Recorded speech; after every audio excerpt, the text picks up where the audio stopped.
अंबेडकर को संविधान सभा पहुंचाने वाले और दलितों के बड़े नेता जीएन मंडल क्यों हो गए गुमनाम? दलित इतिहास के ज्यादातर हिस्से बाबा साहेब डॉक्टर भीमराव अंबेडकर और ज्योतिबा फुले के ही इर्द गिर्द दिखाई देते हैं। दलित इतिहास में एक शख्स ऐसे भी हैं जिन्होंने आजादी के दौरान दलित और अनुसूचित जाति की सक्रियता को बढ़ावा दिया था। उनका नाम है जोगेंद्र नाथ मंडल। कौन है ये जोगेंद्र नाथ मंडल? कैसे जुड़े हैं ये बाबा साहेब अंबेडकर से? क्या किया था जीएन मंडल ने आजादी के दौरान दलितों के लिए? आज हम जानेंगे अंबेडकर के उस साथी के बारे में जिन्होंने अंबेडकर के संविधान सभा में पहुंचने में की थी उनकी मदद। नमस्कार, भीमसेना देख रहे हैं आप और मैं हूं आपके साथ अमृत प्रकाश। गौर से सुनिएगा आज की बात, क्योंकि मंडल की कहानी आपको बाकी दलित नेताओं से थोड़ी अलग और दिलचस्प भी लगेगी। मंडल का जन्म 29 जनवरी 1904 में बंगाल के बरिसाल जिले में हुआ था, जो अब बांग्लादेश का हिस्सा है। जीएन मंडल ने भी अंबेडकर की तरह 1934 में एलएलबी की थी। दरअसल जीएन मंडल ने अपने राजनीतिक जीवन की शुरुआत बंगाल से दलित नेता के रूप में की थी, जिसके बाद 1937 में बंगाल के बकरगंज ग्रामीण निर्वाचन क्षेत्र से विधानसभा के सदस्य भी चुने गए थे। मंडल ने बाद में सहकारी ऋण और ग्रामीण ऋण मंत्री के पदों को भी संभाला था। मंडल ने अखिल भारतीय अनुसूचित जाति संघ यानी AISCF की बंगाल शाखा की स्थापना भी की थी, जहां से उन्होंने जागरण साप्ताहिक पत्रिका के प्रकाशन की शुरुआत की थी। जबकि अंबेडकर इसी AISCF के राष्ट्रीय नेता थे और यहीं से शुरू होती है मंडल और अंबेडकर की कहानी। साल 1946 में कांग्रेस के वरिष्ठ नेताओं ने मिलकर बंबई यानी उस समय के बॉम्बे विधानसभा चुनाव में अंबेडकर को हराने के लिए जोरदार प्रयास किया था।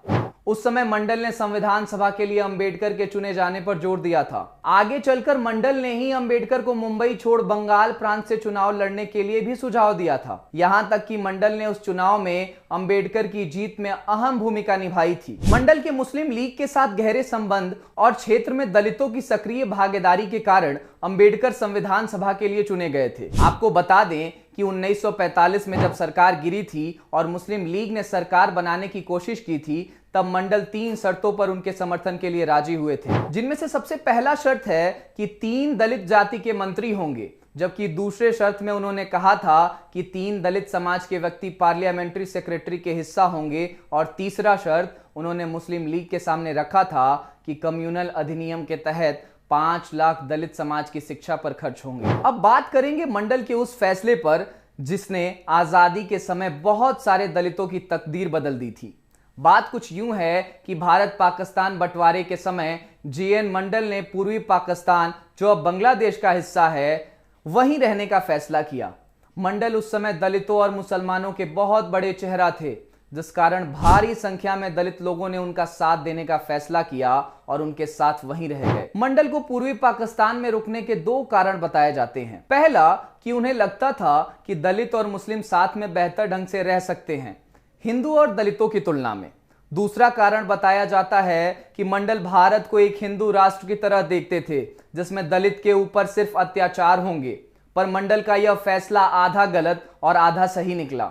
गलत इस वजह से कि वो सोचते थे कि दलित पाकिस्तान में ज्यादा अच्छे से रह सकते हैं, क्योंकि पाकिस्तान में दलितों के साथ उस समय कुछ अच्छा बर्ताव नहीं हो रहा था, जैसे धर्म परिवर्तन और उनके संपत्ति को जब्त कर लेना। पाकिस्तान का दलितों के साथ ऐसा व्यवहार मंडल के अंदर तक बैठ गया। उस समय मंडल पाकिस्तान के लॉ मिनिस्टर थे, पर पाकिस्तान का बर्ताव मंडल के साथ भी कुछ अच्छा नहीं था। Pakistan law enforcement agency G N Mandal की बात नहीं मानती थी, और तो और वहां की सरकार ने इन्हीं की संपत्ति को जब्त कर लिया था। दूसरा फैसला उनका कुछ हद तक सही साबित हुआ, क्योंकि भारत में भी दलितों के साथ ठीक बर्ताव नहीं हो रहा था। 8 अक्टूबर 1950 को मंडल ने पाकिस्तान के लॉ मिनिस्टर के पद से रिजाइन कर दिया। यहां पर यह एक बात याद करने वाली है कि भारत और पाकिस्तान दोनों जगह के पहले लॉ मिनिस्टर दलित ही थे, और दोनों ने दलितों के साथ गलत बर्ताव होने के कारण रिजाइन कर दिया था। जीएन मंडल पाकिस्तान के लॉ मिनिस्टर के पद से रिजाइन करने के बाद भारत लौट आए और गुमनामी में जिंदगी जीने लगे। उनकी मृत्यु 5 अक्टूबर 1968 को हो गई। मंडल के एक गलत फैसले के कारण उन्हें आज कोई नहीं जानता है, जो एक समय दलितों और मुसलमानों के बहुत बड़े नेता के रूप में जाने जाते थे। हमारी इस खबर के बारे में आप क्या सोचते हैं? कमेंट करके अपनी प्रतिक्रिया जरूर दीजिएगा। ऐसी अन्य खबरों के लिए फेसबुक पर हमारे पेज को लाइक कर लें, यूट्यूब पर हमारे पेज को सब्सक्राइब कर लें। बहुत धन्यवाद।